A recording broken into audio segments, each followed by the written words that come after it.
আজকে ছোট্ট শুভর কাহিনী তোমাদের সামনে তুলে ধরব। তো আজকে তোমাদেরকে দেখাবো যে সরকার বাড়ির ঠাকুরদা জগবন্ধু এবং ঠাকুমা জ্যোতিকা সরকারের নবম পুত্র গোবিন্দ এবং সুমতি সরকারের পুত্র সন্তান শ্রী অরিজিৎ সরকারের।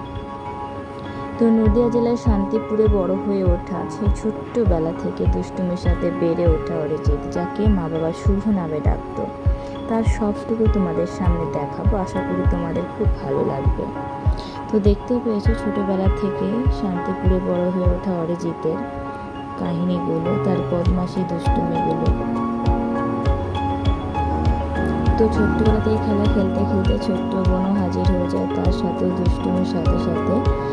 তো বদমাশির সাথে সাথে বেড়ে ওঠা অরিজিৎ খুবই শান্ত শিষ্ট নম্র, সবাই দেখে তাই মনে হবে, কিন্তু একদমই না, খুব দুষ্ট। এই পাশাপাশি তার স্কুল জীবন শুরু হয় বেলদা হেমক্সা স্কুল প্রাইমারি। তো সেখানে পড়াশোনা করার পর তার স্কুল লাইফ শুরু হয় বেলদা গঙ্গাধর একাডেমিতে।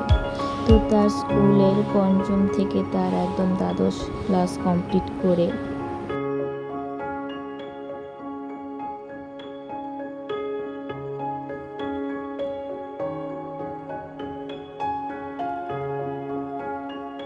ইঞ্জিনিয়ারিং হওয়ার খুব স্বপ্ন। তো শেষমেশ সিভিল ইঞ্জিনিয়ার ডিপার্টমেন্টেই ভর্তি হলো সেই ছোট্ট শুভ অর্থাৎ অরিজিৎ।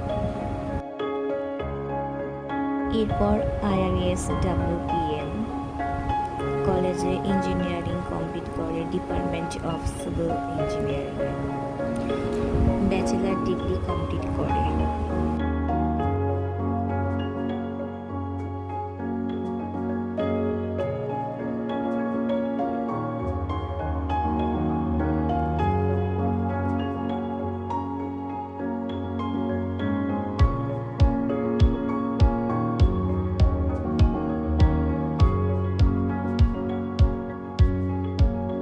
এরপর IRS WPM কলকাতা ইউনিভার্সিটির আন্ডারে MBA কমপ্লিট করে এখন প্রতিষ্ঠাপিত হয়ে যায়।